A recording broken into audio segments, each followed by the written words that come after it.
I want that. You give it to me now. I need to know where you came from. So do I. So we just saw Cowboys and Aliens, which is the new film from Jon Favreau, the director of Iron Man. Cowboys and Aliens is a genre-bending sci-fi western action-adventure movie that stars Harrison Ford and Daniel Craig. So, Jay, what did you think of Cowboys and Aliens? I was pleasantly surprised by how much I actually really liked this movie. It's not a great movie, but it's a solid movie. And that's all you can really hope for in these dire summer months. In these dark times, is that what you were going to say? I also liked the movie quite a bit. I wouldn't say I loved it, but it was very, very good. Yes. I had a feeling of unease throughout the first half of the movie. I kept waiting for it to turn into garbage. I kept waiting for it to just take that nosedive into stupidity and pandering schlock. I was really nervous when I saw the poster for the movie and saw that there was like 25 different screenwriters involved. Yeah, you know what that means.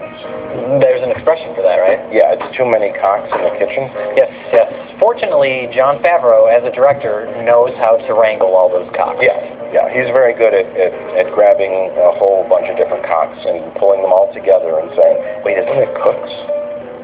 The expression isn't too many cooks in the kitchen. Are we getting that right? I don't think that makes any sense. So let's talk about audience reactions/expectations. There seems to be this misconception that you and I go into movies just wanting to hate them and looking for things to pick apart and ridicule, which really isn't the case. When it comes to these big, dumb summer movies, I don't have very high expectations. All I want is a solid movie with a beginning, middle, and end, and maybe some mild characterization, and just not sloppy, nonsensical storytelling. A movie I think of all the time is, when it comes to action-adventure movies, is Die Hard, the original Die Hard. Yes. It's not a very deep movie. You don't have to think heavily about it, but it's a solid movie. Yeah. It's a well-constructed movie. Yes. And this movie, Cowboys and Aliens, is a well-constructed movie. It establishes the tone at the beginning, and it follows that all the way through. Yeah. And because of the premise being kind of silly, cowboys fighting aliens, you either go with that or you don't.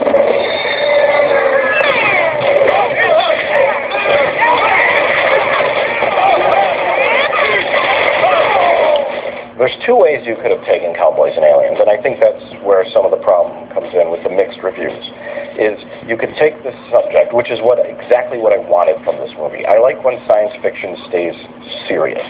Sure.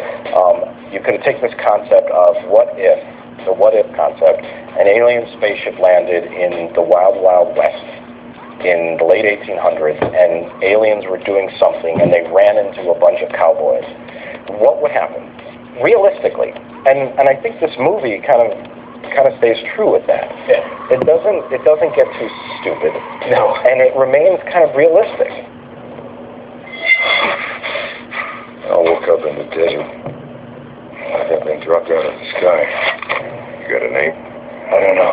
One of the things that works well in Cowboys and Aliens is the plot, for me. It's not overly complicated, and it's fairly simple. And those were simple times, so it's easy to do that. And it opens with Daniel Craig waking up just on the ground, and he can't remember what happened. So he goes into town, and that's pretty typical of a Western, like the loner coming into town. What are you doing here? You're not from around these parts, mister. And he can't remember his past, and there's a mystery, and you're kind of involved in that. And it's fairly simple. Yeah, well, that's the thing with this movie's been getting very mixed reactions. And going back to audience expectations and people talking about us wanting to go into a movie picking it apart, what I have found in the online reaction to this is that everybody's trying to nitpick this movie to death, and they're mistaking what they call plot holes with things that are unnecessary for what the movie needs to do to tell its story. The big one being, I've seen a ton of comments online about the fact that the aliens are on Earth to mine gold. And all these comments online are saying, well, there's a big plot hole. You never know what the aliens want with the gold.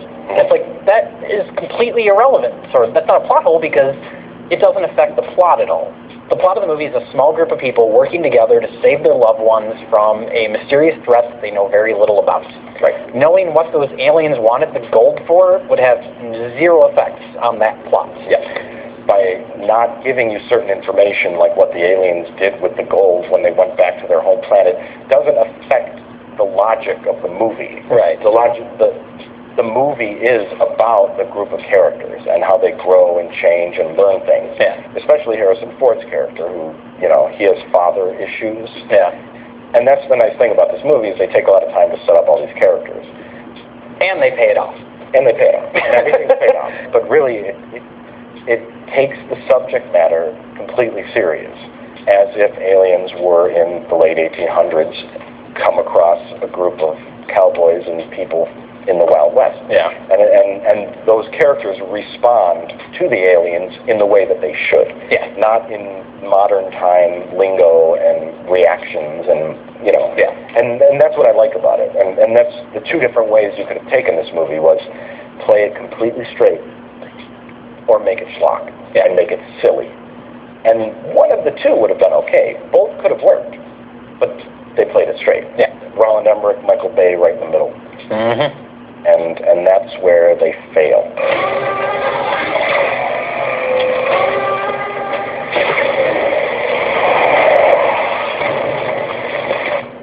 Well, speaking of the characters, let's talk about the performances in the movie. You've got a lot of big-name actors. Oh, no, not again. There's another brick. What does this one say?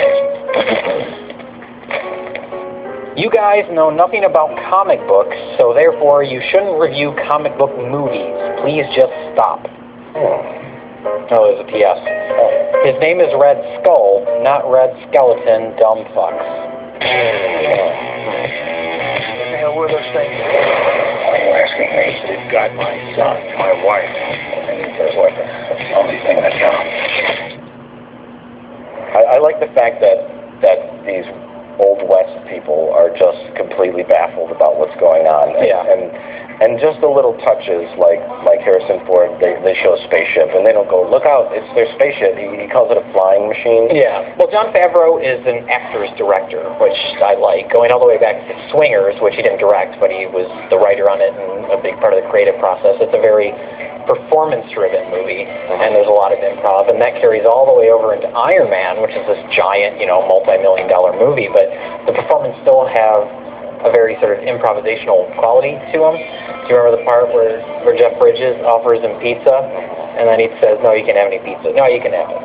Like, it's just a little moment, and it only takes 2 seconds, and it doesn't add anything to the movie, but it's great. Yeah.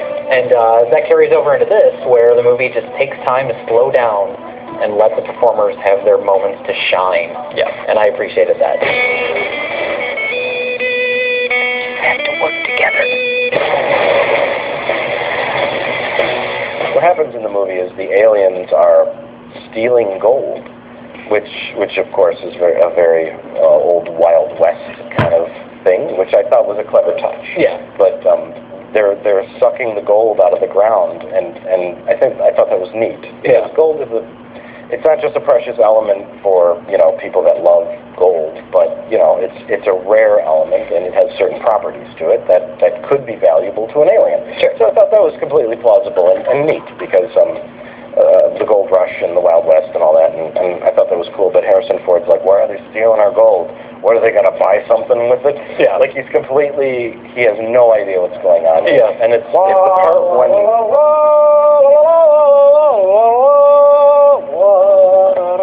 What the hell is this? Mr. Plinkett, what are you doing? I just decided right now that for no good reason I would put out my priceless vase. Yeah, someone's been throwing bricks through the window all day. I don't think that's the best idea. Yeah, I'll be fine.